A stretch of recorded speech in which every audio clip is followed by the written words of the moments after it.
두 번째 도착한 역은 리튬역인데요. 리튬하면 사용관. 네, 리튬 오빠 사용관 아니에요. 또. 리튬 아저씨죠. 아시죠? 네. 오빠는 좀 머쓱하네요. 아, 네. 예, 리튬 아저씨 사용관처럼 그동안 뭐 리튬 얘기해가지고 사실 네. 수익도 굉장히 많이 냈고 사실은 네. 이렇게 단기 트레이딩하는 게 아니라 길게 좋게 보시는 건데 네, 맞아요. 오늘 2차 전지는 뭐 몇 가지 요인 때문에 전체적으로 매물이 많았습니다만 예. 초반에 분위기 좋았고 리튬 관련주들은 꽤 강세를 나타냈는데요. 다시 리튬이 오늘 주목받은 이유는요? 네, 일단은 포스코홀딩스 네. 뉴스가 가장 자극을 했던 게 맞을 것 같아요. 이게 지금 수산화 리튬 생산 공장을 이제 전남 쪽의 산업단지에 착공을 들어가겠다라는 소식이 들려왔던 거죠. 그렇다 보니까 사실 2차 전지 관련주 양극재 같은 것들 특히나 아까 말씀드렸던 에코프로라던가 에코프로 BM 뭐 이런 쪽들은 특히나 에코프로가 그동안 시세를 주도했죠. 4월까지. 그때 올라갔던 자리까지 정고점까지 올라온 거예요. 그리고 알루미늄 관련주 이런 거 사마알루미늄 같은 것들은 정고점 돌파해서 완벽하게 올라가 버리는 신고가를 내고 있는데 리튬 관련주들은 그렇지가 못했어요. 그렇다 보니까 이런 쪽들의 뉴스에 좀 자극을 크게 받은 것 같습니다. 네. 리튬 오빠가 좀 부담스러워 아저씨는 아닌 것 같고 리튬 3천 정도 어때요? 3천 괜찮아요. 네. 그래도 괜찮아요. 리튬 3천 네네. 정도. 네.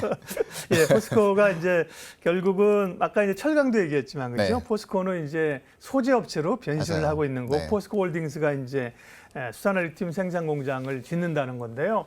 그러면 포스코 그룹, 포스코홀딩스가 앞으로 할 수 있는 그림은 어떻게 되는 거예요? 이게 네. 리튬 염호에서 가진 것뿐만 아니라 뭐 이 철광, 이 뭐죠 리튬 광산도 개발한다고 네네, 그렇죠. 맞아요. 국내에서 앞으로 어떤 그림들을 그리고 있는 거예요? 지금 일단은 필바라 리튬이라고 해서 네. 광석, 이제 스포듐인이라고 우리가 얘기를 해요. 네. 그게 이제 광석, 암석 형태로 된 리튬을 함유하고 있는 광석인데 네. 그런 것들을 지금 중국에서 어떤 방식으로 제조를 하냐. 거기에다가 이제 다이너마이트 같은 거 빵 터트려서 잘게 분쇄가 되면 거기다가 염산 이런 것들을 황산 때려 붓습니다. 그렇게 되면은 환경 오염이 굉장히 심하게 나올 수밖에 없어요. 그래서 얼마 전에 위구르 이런 쪽들도 네. 또 문제가 됐었던 거고요. 그렇다 보니까 이게 우리가 친환경을 표방하기 위해서 리튬을 생산해서 결국은 탄산 리튬은 LFP 배터리 만드는 데로 들어갑니다. 그리고 지금 포스코에서 하겠다고 한 수산화 리튬이 바로 하이니켈 배터리, NCM 같은 삼원계 쪽으로 들어가게 되는 거예요. 그런데 순도가 굉장히 높아야 됩니다. 이런 배터리 등급을 맞추기 위해서는 99.5% 이상의 수산화 리튬, 순도를 가진 그런 물질들만 가능하다는 얘기인데 결국은 지금 미국이 중국을 계속 배척을 하고 있죠. 그런데 생각을 해보면 제가 예전에도 이 말씀을 드렸어요. 이게 중국을 단기간에 완벽하게 배제하고 지금 미국이 꿈꾸는 전기차 시장의 개화가 완벽하게 될 것인가? 불가능합니다.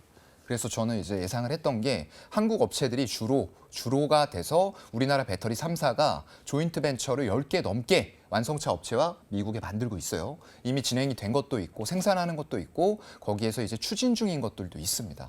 왜냐하면 미국은 대형차, SUV, 픽업 트럭 이런 큰 차들이에요. 그렇다 보니까 거기에다가 중국에서 주로 하고 있는 리튬 인산철, LFP 배터리를 적용할 수 있느냐? 안 되는 거죠. 에너지 밀도 자체가 낮고 그만큼 주행 거리를 늘리기 위해서는 어떻게 해야 되죠? 그만큼 배터리가 많이 들어가야 돼요.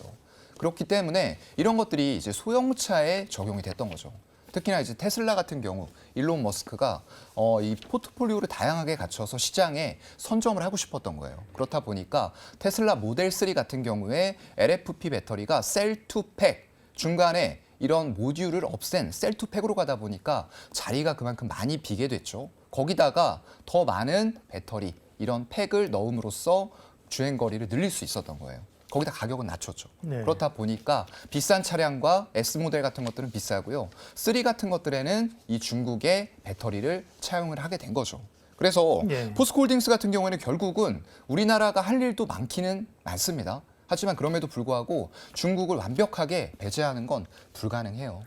네, 여전히 중국이 네. 85% 이상 수산화 리튬이 수입이 되는 처이기 때문에 그럼에도 불구하고 필바라 리튬이라던가 아르헨티나 염호를 통해서 수산화 리튬은 공급받는다라는 부분들은 굉장히 의미 있는 일이 될 것 같습니다. 그러다 보니까 국내 기업들이 이제 리튬 확보군 개발을 하려고 하는데요. 네. 금양이나 뭐 어반 리튬 이런 조그만 기업도 있고 대기업 중에서는 사실 말씀하신 포스코홀딩스가 가장 적극적인데 그렇죠. STX가 또 중국 업체하고 리튬 사업한다는 얘기가 있습니다. 이건 네. 뭔가요? 예. 이게 지금 MOU가 체결이 된 거예요. 예. 양해각서가 일단은 체결이 된 건데 여러분들 다 아시겠지만 본계약은 아직은 아닙니다. 그렇기 때문에 조금 더 지켜봐야 되는데 영정 리튬 전지라는 곳이에요. 이쪽이 실체가 없는 곳은 아닙니다. 수산화 리튬 캐파로 봤을 때 연간으로 봤을 때 굉장히 많이 생산해요. 6만 톤. 근데 지금 포스코가 그 전남 쪽에 설치하면서 25년부터 얼마를 생산하겠다고 했냐면 2만 5천 톤이에요. 그러면은 그 2배가 훨씬 넘는 양을 이미 생산을 하고 있는 그런 업체라는 거죠. 그래서 이런 쪽과 만약에 MOU를 체결해서 국내에 이런 생산 시설을 만들고 정제까지 할 수 있다라고 했을 때는 굉장히 큰 효과가 날 수밖에 없는 그런 단계예요. 그래서 이 환경오염을 아까 제가 말씀드렸잖아요. 다이너마이트 빵 터뜨려서 네. 황산 같은 것들을 부어서 리튬을 추출하는 건데 그런 방식이 아니고요. 다이렉트 리튬 익스트랙션이라고 해서 DLE 공법이에요. 친환경으로 추출을 할 수 있는 그런 공법을 가진 회사가 이 바로 영정 리튬이기 때문에 만약에 이게 진짜 체결이 돼서 STX와 이 합작사를 만들고 이 사업이 잘 추진이 된다. 라고 했을 때는 큰 효과가 날 수 있는 건 분명하다라고 생각을 하고요. 이 STX가 그렇다고 해서 이런 것들을 처음 했냐? 그것도 아닙니다. 지금 보게 되면 기존의 니켈이라던가 코발트 같은 휘토류 금속 이런 것들에 대해서 인도네시아라던가 마다가스카르 이런 쪽들과 공급 협약을 이미 체결했고요. 작년에는 태백시와도 휘소금속의 핵심 원료 가공 조성 협약을 체결을 한 상태이기 때문에 사업이 연장선상에 있는 것이지 갑자기 테마로 툭 튀어나온 것은 아니다. 라는 네. 또 이해를 하시면 좋을 것 같습니다. 좀 눈여겨봐야겠습니다. 네.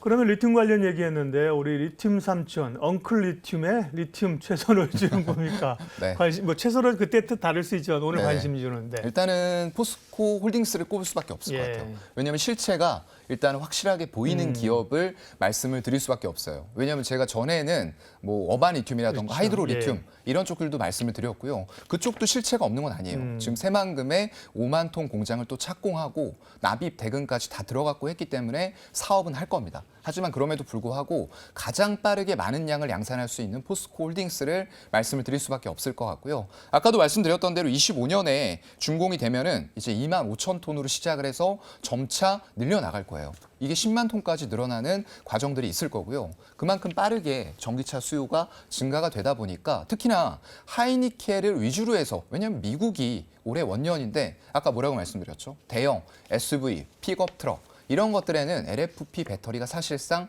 채용되기가 힘들어요. 그럼에도 불구하고 미국 정부에서 미시간에서 일단은 양극재, 음극재 LFP 공장을 허락해 준 건 전기차뿐만 아니라 ESS라는 굉장히 큰 시장이 있기 때문에 미국은 이 배터리도 필요했던 거예요. 그렇기 때문에 한국 업체들 조인트 벤처 하고 있지만 그 외에도 중국 업체 완벽하게 배제는 할 수 없다. 물론 투표 결과는 10대 9로 아슬아슬하게 한 표 차이로 갔지만 이런 필요성을 절감을 하고 있다는 거죠. 그래서 포스코홀딩스가 이렇게 본격적으로 생산을 한다라고 했을 때는 상당히 좀 큰 의미를 가질 수가 있을 것 같고요. 기존의 철강 산업보다도 더 커질 수 있는 가능성도 충분히 내포를 네. 하고 있다라고 생각이 됩니다. 네, 리튬 관련된 얘기했고요. 오늘 이제 관심주로 최선호주로는 포스코홀딩스를 말씀하셨습니다. 사영관 차장님과 리튬역까지 동행을 했습니다. 오늘도 말씀 고맙습니다. 고맙습니다. 이로운 경제 채널 EBC